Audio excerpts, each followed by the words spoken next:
कौरव कभी जीत नहीं सकता है।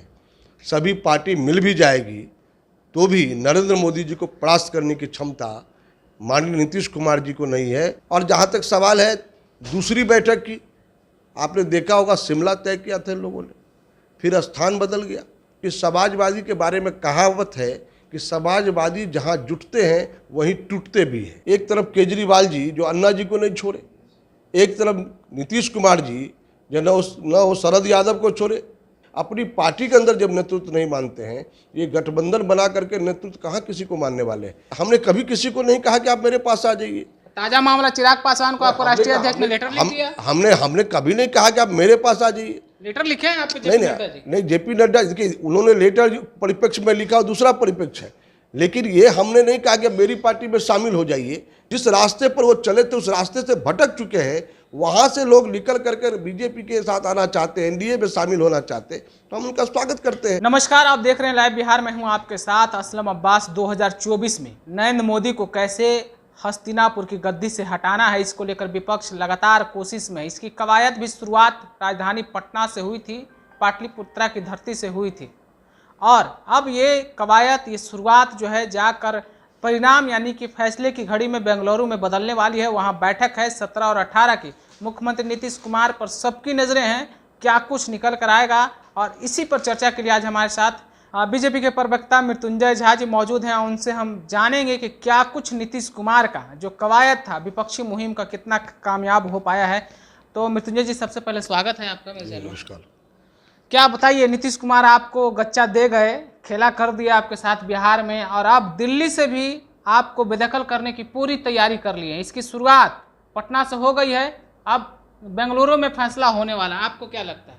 देखिए, नीतीश कुमार जी गए, आपने चर्चा की, महाभारत का उल्लेख कर दिया, और महाभारत में हस्तिनापुर की गद्दी पर काबिज थे कौरव, और पांडव ने उस जीत को हासिल किया।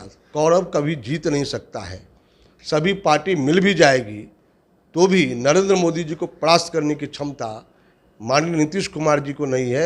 और इसके अलावा और भी जो विपक्ष की पार्टियां हैं वो भी इस प्रकार की स्थिति में नहीं है कि माननीय नरेंद्र मोदी जी से मुकाबला कर सके। जहाँ तक सवाल है बैठक की, तो ये बैठक पहले भी किए थे, और बैठक का विषय क्या था, तो मेनू में क्या क्या खाना खाए ये विषय था। विषय क्या था, राहुल गांधी की शादी कब होगी, वो विषय था।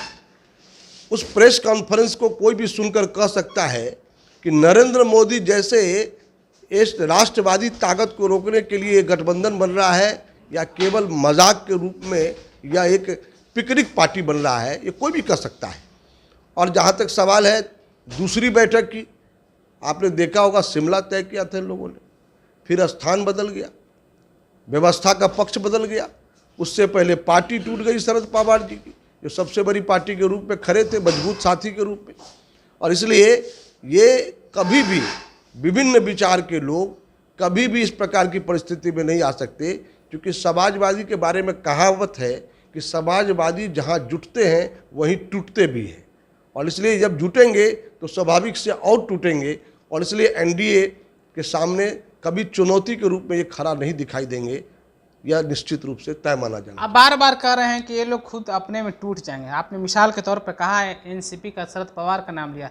आप लगातार, आपकी सरकार खास करके नरेंद्र मोदी एनसीपी के बारे में कितना कसीदा, खास करके भ्रष्टाचार को लेकर वॉशिंग पाउडर का आरोप आप पर लग रहा है। सिर्फ वॉशिंग पाउडर का ही बहाना बना रहे हैं। देखिए, सवाल यह है कि हमने पहले कहा, हमारी पार्टी के अंदर भी या पार्टी के बाहर भी जो भी गलत करेगा उस पर कार्रवाई करेंगे। माननीय नरेंद्र मोदी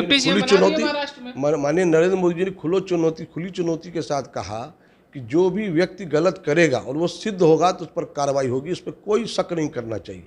और आज इसलिए 9 वर्षों की सरकार रही थी, और मनमोहन सिंह की सरकार का क्या हुआ था, और आज आप देखिए कि एनडीए की सरकार नरेंद्र मोदी जी के नेतृत्व में चल रहा है, एक भी पर कोई आरोप नहीं है, और हम लोगों ने प्रामाणिकता के साथ काम किया है।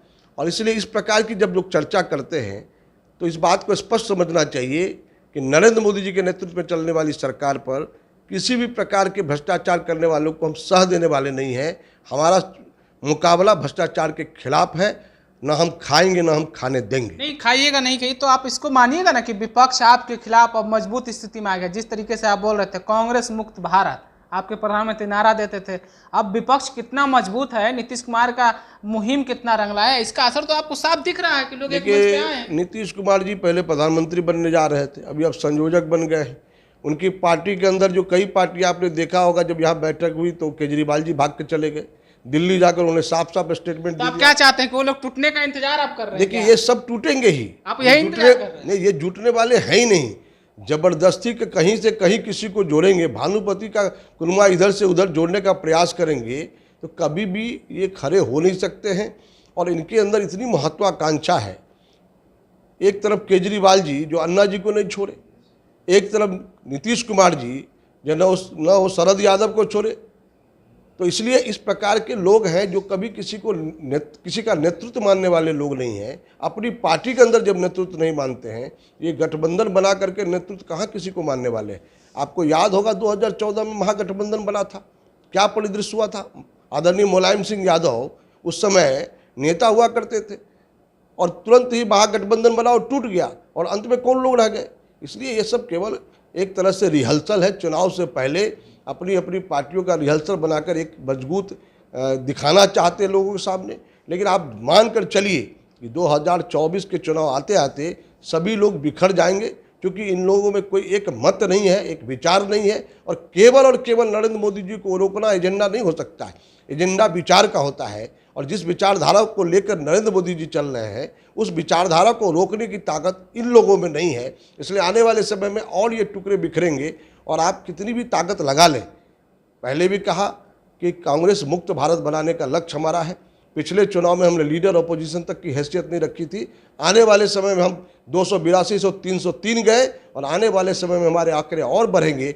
इसलिए मानकर चलना ये चाहिए कि आज का देश नरेंद्र मोदी जी के साथ चलना स्वीकार किया है। इसलिए आने वाले समय में भी कोई वैकेंसी नहीं है प्रधानमंत्री का, केवल और केवल नरेंद्र मोदी जी के नेतृत्व में। विपक्ष के लगातार नीतीश कुमार कई बार खुले मन से बोल चुके हैं कि अगर हम लोग साथ आ गए तो इनको यानी कि बीजेपी को 100 सीट पर समेट देंगे। आंकड़े भी है, आप समझिए जिस तरीके से आपने एनडीए का बैठक बुलाया, हर छोटे छोटे मछलियों को आप इकट्ठा कर रहे हैं, डर कहीं ना कहीं आपको तो सता रहा है। देखिए हम इकट्ठा नहीं कर रहे हैं, जरूर कर रहे हैं। बिहार से देखिए, बिहार में कितने सहयोगी हमने कभी किसी को नहीं कहा कि आप मेरे पास आ जाइए।